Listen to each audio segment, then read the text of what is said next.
قوم سبت کا ذکر فرمایا اللہ نے. ہفتے والے دن کچھ لوگ نافرمانی کرتے تھے. ہمارے بھی ہیلے بہانے ہیں نا آج کل کاروبار میں. تو اسی سپارے کی آیت نمبر 65 کے اندر اللہ تعالیٰ نے حضرت داؤد کی قوم کا ذکر کیا کہ اللہ نے انہیں حکم دیا تھا کہ ہفتے والے دن مچھلیاں نہیں پکڑنی. تو وہ کہتے تھے چلو ہاتھ لگا کے نہیں پکڑنی, ہاتھ لگا کے. وہ ہمارے لوگ ہیلے بہانے تلاش کر لیتے ہیں نا.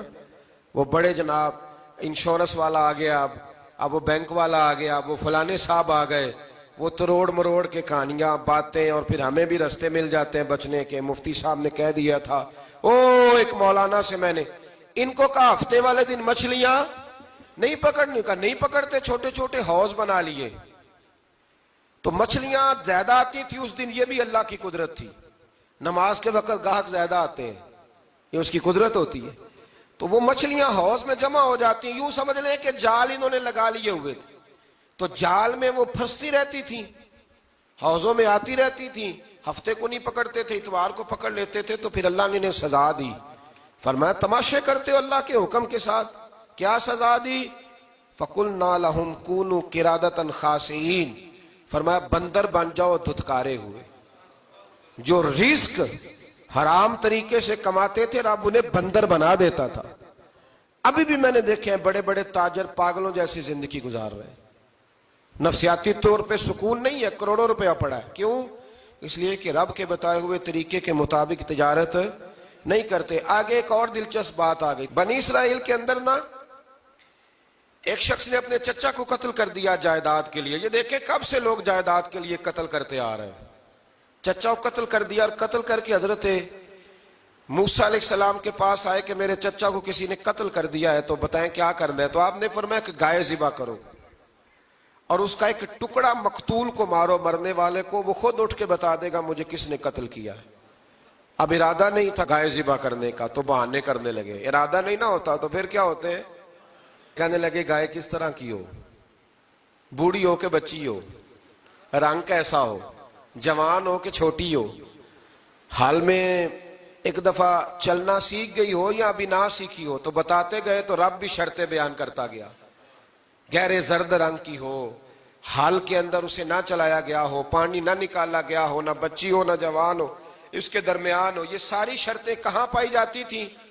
حضرت موسیٰ علیہ السلام کی قوم کا ایک شخص تھا جو اللہ کا ولی تھا. وہ جب انتقال کرنے لگا نا, اللہ اکبر, دیکھو رب ولیوں کی اولادوں پر بھی کتنا فضل فرماتا ہے. وہ جب انتقال کرنے لگا تو ایک اس کے پاس چھوٹی سی بچیا تھی, گائے کی بچی. اس نے جنگل میں چھوڑ دی. کہنے لگا یا اللہ میں تیرے نام پہ چھوڑتا ہوں, میرا بچہ جوان ہو جائے تو اسے دے دینا, اور تو سرمایہ ہی کوئی نہیں. بچہ بڑا ہوا تو بچہ بھی بڑا نیک تھا, اپنی ماں کا بڑا فرما بردار تھا.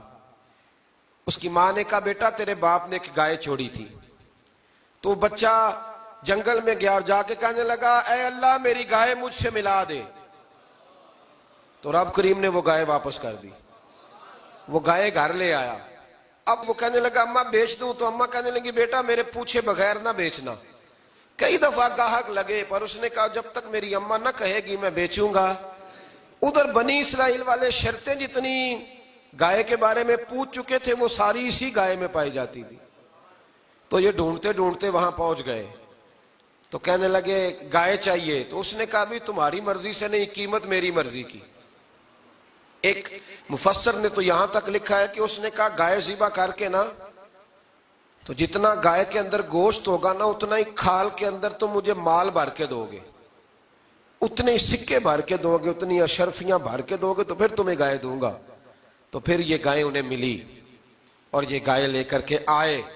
زیادہ سوالات نہ کرتے تو زیادہ الجھتے نہ. ہم بھی دین کے معاملے میں بڑے سوال جواب کرتے ہیں, اتنا سوال کریں جتنی اس کی ضرورت ہے. ان لوگوں نے سوالات زیادہ کیے تو پھر الجھ زیادہ گئے. تو میرے بھائی اس کا ذکر بھی اللہ تبارک و تعالیٰ نے پہلے پارے کے اندر بیان فرمایا. پھر اللہ کریم نے فرمایا کہ کچھ ایسے لوگ بھی ہیں یہودیوں میں سے جن کا دعویٰ ہو گیا ہے کہ ہم اللہ کے بڑے پیارے ہیں. فرمایا یہ صرف ان کے منہ کی باتیں ہیں, یہ تو قیامت میں پتہ چلے گا نا کہ اللہ کا پیار کس کے ساتھ زیادہ ہے. اور پھر یہ بھی یہودیوں نے دعویٰ کیا ہے. اسی پارے میں اللہ فرماتے ہیں کہ ان کا دعویٰ ہے کہ ہم اللہ کے بڑے پیارے ہیں, جنت میں ہم ہی جائیں گے, تو اللہ فرماتا ہے پھر مرنے کی دعا تو کرو, جنت میں تو مر کے جانا ہے نا. لیکن رب فرماتے ہیں یہ کبھی مرنے کی دعا نہیں کریں گے, اس لیے کہ انہیں پتہ ہے کہ ہم نے آخرت کے لیے کیا بھیجا. لیں جی